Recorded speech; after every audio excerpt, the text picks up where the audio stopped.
Hello guys, so most welcome our YouTube channel rankers number 1 पर। तो आज के वीडियो में डिस्कस करने वाले हैं यूपी पॉलिटेक्निक काउंसलिंग 2022 की जो डेट है वो कब तक जारी होगी और शेड्यूल आपका कब तक जारी होगा। और बात करने वाले हैं यूपी पॉलिटेक्निक 2022 में जो टॉप ब्रांचें हैं वो कौन कौन सी हैं। अब आप लोग को पता नहीं होगा कि टॉप ब्रांचें क्या होती हैं, ट्रेड क्या होती है, कौन से ब्रांच से हमें एडमिशन लेना चाहिए पॉलिटेक्निक में जिससे हमारा भविष्य बन जाए, ठीक है ना। अगर आपने ये गलती कर दी तो आपका 3 साल पछताते रह जाएंगे, कुछ नहीं होने वाला, ठीक है ना। आपका पैसा भी बर्बाद जाएगा और आपकी पढ़ाई भी बेकार जाएगी, क्योंकि आप ऐसी पढ़ाई करिए ना जिसमें आपको 3 साल पॉलिटेक्निक करने के बाद आपका चाहे प्राइवेट सेक्टर में जॉब हो चाहे गवर्नमेंट सेक्टर में जॉब हो आपको मिल जाए। तो आज की वीडियो आप लोग के लिए है, इसलिए दोस्तों लास्ट तक वीडियो देखिएगा। और जो लोग चैनल पर नए हैं तो चैनल को सब्सक्राइब करके बेल आइकन को प्रेस कर लीजिए और अपने दोस्तों के साथ भी शेयर कर दीजिए, ठीक है दोस्तों। क्योंकि हम दोस्तों आपके लिए इतना मेहनत करते हैं, बस छोटा सा काम करना रहता है, चैनल को सब्सक्राइब कर लीजिए। ओके, चलिए वीडियो स्टार्ट करते हैं। सबसे पहले बात कर लेते हैं आपकी जो ब्रांचें हैं, उसके बाद मैं लास्ट में बताऊंगा कि काउंसलिंग शेड्यूल कब तक आएगा और काउंसलिंग डेट कब तक जारी होगी। क्योंकि जो आपका काउंसलिंग शेड्यूल है वो एकदम कंफर्म डेट बताऊंगा कि इस डेट को आपका काउंसलिंग का जो शेड्यूल है वो जारी हो जाएगा। ओके, सबसे पहले बात कर लेता हूँ कि जो आपके टॉप ब्रांचें हैं वो कौन कौन से हैं। यूपी पॉलिटेक्निक में जो टॉप ब्रांचें हैं वो कौन कौन सी हैं, जो देख लीजिए। यूपी पॉलिटेक्निक में जो टॉप ब्रांच हैं वो आपके हैं सिविल, इलेक्ट्रिकल, केमिकल और मैकेनिकल, CSIT। अगर आप लोग को इस ब्रांच में एडमिशन लेना है तो कितनी रैंक चाहिए और कितना कितना नंबर चाहिए। ओके, तो सबसे पहले बात कर लेता हूँ सिविल सिविल सिविल इंजीनियरिंग की, ठीक है ना। सिविल इंजीनियरिंग का स्कोप क्या है। सिविल इंजीनियरिंग में आपकी जितनी भी गवर्नमेंट जॉब होती हैं सभी सेक्टर में, यानी कि आपकी मेट्रो हो गई है ना, रेलवे हो गई, सभी सेक्टर में जो सिविल इंजीनियरिंग की जॉब होती हैं सबसे ज़्यादा होती हैं।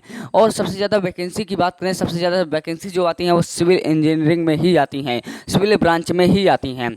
हर बार आप लोग देख लीजिएगा, कोई भी नोटिफिकेशन उठाकर देख लीजिएगा टेक्निकल का, सिविल इंजीनियरिंग की जॉब सबसे ज़्यादा मिलेगी, सबसे ज़्यादा सीटों की संख्या भी ज़्यादा मिलेगी और आप लोग का जो जॉबों की संख्या रहेगी वो भी ज़्यादा मिलेगी। ओके, सभी सेक्टर में सिविल इंजीनियरिंग का स्कोप बहुत ही ज़्यादा है, चाहे वो प्राइवेट सेक्टर हो चाहे गवर्नमेंट सेक्टर हो। अगर आपने प्राइवेट सेक्टर में सिविल से करना चाहते हैं तो आराम से आपका 3 साल बाद आपका प्लेसमेंट हो जाएगा कोई ना कोई कंपनी में। 18 से 20 हज़ार से 25 हज़ार तक आप लोग आराम से कमाने लगेंगे अगर आपने सिविल ब्रांच से अगर एडमिशन ले लिया तो। अब सिविल ब्रांच के लिए कितना रैंक चाहिए, तो जिन स्टूडेंट की रैंक 30 से 40 हज़ार तक है उनका आराम से सिविल इंजीनियरिंग में हो जाएगा, क्योंकि अब की बार सीटें भी बहुत खाली हैं और आपका जो स्टूडेंट है इतना लेट काउंसलिंग होने की वजह से कुछ लोग काउंसलिंग ही नहीं करवाएंगे, तो आपकी सीटें बहुत ज़्यादा खाली होने वाली हैं। इसलिए आपको 110% आपको सिविल इंजीनियरिंग जैसे ब्रांच मिल जाएगी। ओके, अब जो नेक्स्ट ब्रांच की बात कर लेते हैं इलेक्ट्रिकल इंजीनियरिंग। इलेक्ट्रिकल इंजीनियरिंग जो आपकी ब्रांच है बहुत ही शानदार ब्रांच है, ठीक है ना। ये सिविल के बाद दूसरे नंबर पर जो ब्रांच आती है वो आपकी इलेक्ट्रिकल इंजीनियरिंग है। इलेक्ट्रिकल इंजीनियरिंग में आपका प्राइवेट सेक्टर हो चाहे आपका गवर्नमेंट सेक्टर हो, दोनों में ही बहुत ज़्यादा मात्रा में जॉब हैं। प्राइवेट सेक्टर में आराम से 30 से 30 हज़ार तक आराम से आपको प्राइवेट सेक्टर में जॉब मिल जाएगी। और गवर्नमेंट सेक्टर की बात करें, गवर्नमेंट सेक्टर में आपको यूपी PCL जेई हो गया, किसी भी तरह की जेई में वैकेंसी आती हैं तो इलेक्ट्रिकल ब्रांच के भी निकलती हैं। सिविल की सबसे ज़्यादा निकलती हैं जो गवर्नमेंट जॉब जेई की, उसके बाद आपका इलेक्ट्रिकल इंजीनियर की, उसके बाद स्कोप है। ओके, अब बात कर लेते हैं ये इलेक्ट्रिकल इंजीनियर के लिए कितनी रैंक चाहिए। तो अगर आपकी रैंक 40 हज़ार है, 42 हज़ार है, 45 हज़ार तक तो आपको इलेक्ट्रिकल इंजीनियरिंग ब्रांच मिल जाएगी। या अगर ये आपको ब्रांचें मिल रही हैं तो आप लोग इनको छोड़िएगा मत, किसी भी हालत में छोड़िएगा मत, क्योंकि इनका स्कोप बहुत ज़्यादा है। ओके, और किसी ब्रांच का नहीं है ज़्यादा। अब ये दोनों ब्रांचेज जो है ना ये यूपी पॉलिटेक्निक में धूम मचा रही हैं, इसके लिए लोग कितना कितना नहीं खर्च कर देते हैं। ओके, बट काउंसलिंग खर्च करने से कुछ नहीं होता दोस्तों, बट मेन होती है काउंसलिंग। अगर आप लोग काउंसलिंग अच्छे से करते हैं तो आपको ये ब्रांच जरूर से ज़रूर मिलेंगी। बट काउंसलिंग आपको इतना नहीं पता होता ना, कौन से ब्रांच मतलब कौन सा कॉलेज में कौन से ब्रांच है और कैसे करें कि जिससे हमें ये ब्रांचें मिल जाएँ और अच्छा हमारा एडमिशन हो जाए। दोस्तों वो चीज़ हमें पता है, इसलिए हम अब की बार काउंसलिंग करने वाले हैं। लास्ट में बताने वाला हूँ कि काउंसलिंग कैसे करेंगे आप लोग। ओके, कैसे हमसे करवा सकते हैं आप लोग काउंसलिंग।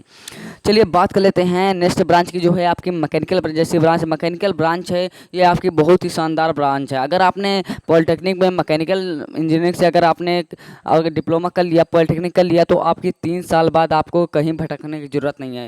यानी कि आप लोग समझ सकते हैं प्राइवेट जॉब कन्फर्म है, 100% प्लेसमेंट हो जाता है प्राइवेट जॉब में, आप लोग को कहीं भटकने की ज़रूरत नहीं है। 20 से 25 हज़ार की आराम से मैकेनिकल इंजीनियरिंग में जॉब लग जाएगी। ओके, अब जो नेक्स्ट ब्रांच की बात कर लेते हैं, CS हो गई, IT हो गई, केमिकल हो गई, ये ब्रांचें। ओके, ये ब्रांचें भी बहुत ही शानदार ब्रांच हैं।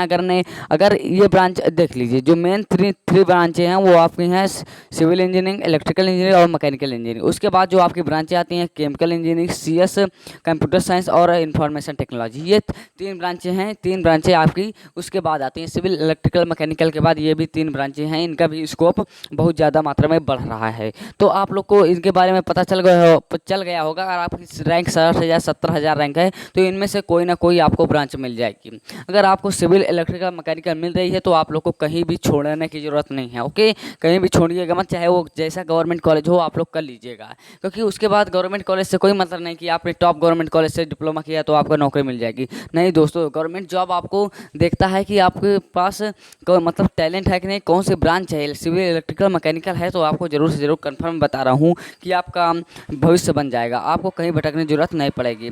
अगर आप लोग चैनल पर नए हैं तो चैनल को सब्सक्राइब करके बेल आइकन को प्रेस कर लीजिए और अपने दोस्तों के साथ भी शेयर कर दीजिए। ओके, अब बात कर लेते हैं कि काउंसलिंग 2022 कब से होगी।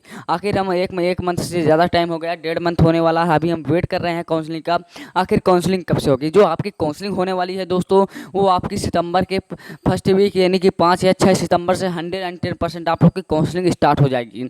उससे डिले नहीं जाने वाली है। आपकी जो काउंसलिंग है सितंबर के फर्स्ट वीक 5 या 6 सितंबर से स्टार्ट हो जाएगी और जो आपकी क्लासें हैं वो 15 सितंबर से स्टार्ट हो जाएंगी। ओके, काउंसलिंग चलती रहेगी और आपके जो लोग को फर्स्ट राउंड में कॉलेज मिलेगा वो सीधे जाकर आप लोग क्लास ले सकते हैं 15 से। ओके, आप लोग की जो क्लासें हैं वो चलती रहेंगी और आप लोग की काउंसलिंग भी चलती रहेगी। ओके, और आपका शेड्यूल की बात करें, आपका जो शेड्यूल है वो 1 से 2 दिन में जारी होकर जाएगा। ठीक है ना। आप लोग चैनल को सब्सक्राइब कर लीजिए, जब भी शेड्यूल आएगा तुरंत आपको नोटिफिकेशन पहुँचा दिया जाएगा। बस आपको छोटा सा काम करना है, चैनल को सब्सक्राइब करके बेल आइकन को प्रेस कर देना है। अब बात कर लेते हैं कि दोस्तों उसके बाद अब काउंसलिंग 2022 का शेड्यूल आ गया, उसके बाद काउंसलिंग कैसे करें, मैंने कैसे किया था जिससे मुझे एक टॉप गवर्नमेंट कॉलेज और टॉप ब्रांच सिविल जैसे ब्रांच से मैं इतनी प्रेजेंट टाइम में पॉलिटेक्निक कर रहा हूं। तो आप लोग को क्या करना है, हमारे व्हाट्सअप नंबर 9170, ठीक है ना, आप लोग नोट कर लीजिए। हमारे व्हाट्सअप नंबर 9170, देख लीजिए 9170 32 20 43 पर आप लोग को व्हाट्सअप करना है और बोलना है कि सर हमें काउंसलिंग करवानी है। बस आपको बोलना है कि सर हमें काउंसलिंग करवानी है, इतने में हमारी टीम की तरफ से आपको रिप्लाई जाएगा और आपकी काउंसलिंग कर दी जाएगी। वहाँ पर पूरा डिटेल बता दिया जाएगा क्या क्या प्रोसेस है आपका, तो आपको वहाँ पर पूरा डिटेल मिल जाएगी। 91 आप लोग व्हाट्सअप कर दीजिएगा, आपकी काउंसलिंग स्टार्ट की जाएगी। ओके, क्योंकि हमें पता है ना कौन सी ब्रांच बेस्ट है, कौन से कॉलेज में कितनी ब्रांच है और कौन सी ब्रांच आपको चाहिए। क्योंकि मेन होती है ब्रांच। अगर आपने टॉप गवर्नमेंट कॉलेज ले लिया, अब ब्रांच ही सही नहीं लिया तो क्या आप कुछ करने से मतलब है, नहीं मतलब है। क्योंकि आप लोग 3 साल बाद वैसे घर में बैठने वाले हैं, है ना। 3 साल बाद घर में बैठ जाएंगे, कुछ कर भी नहीं पाएंगे। अगर आपने गलत ब्रांच चूज कर लिया तो आपको गलत ब्रांच नहीं चूज करनी है, आपको एक अच्छी ब्रांच चूज करनी है जिससे आपकी ज़िंदगी बन जाए। क्योंकि आप लोग भी परिश्रम, इतने समय स्टूडेंट जो हैं वो सोच रहे हैं तुरंत हमको जॉब मिलना चाहिए। तो आप लोग को बता रहा हूँ सिविल, इलेक्ट्रिकल, मैकेनिकल जैसे ब्रांचें आप लोग के लिए बेस्ट रहेंगी। ओके, तो आज के लिए दोस्तों बस इतना ही। अगर आप लोग अभी तक चैनल को सब्सक्राइब नहीं किए तो सब्सक्राइब कर दीजिए। आप लोग यार सब्सक्राइब करने में आप लोग को क्या जाता है, बस छोटा सा काम करना रहता है, चैनल को सब्सक्राइब कर लीजिए। उसके बाद हमारे चैनल पर भी आप लोग को सेमेस्टर की भी तैयारी करवाई जाएगी। तो आप लोग के लिए कहीं भटकने की जरूरत नहीं है, सीधा आपके सेमेस्टर की तैयारी आप लोग जब से बोलेंगे आपके सेमेस्टर की तैयारी भी स्टार्ट कर दी जाएगी। तो आज के लिए बस इतना ही। थैंक्स फॉर वॉचिंग गाइस, बस चैनल को सब्सक्राइब कर दीजिए।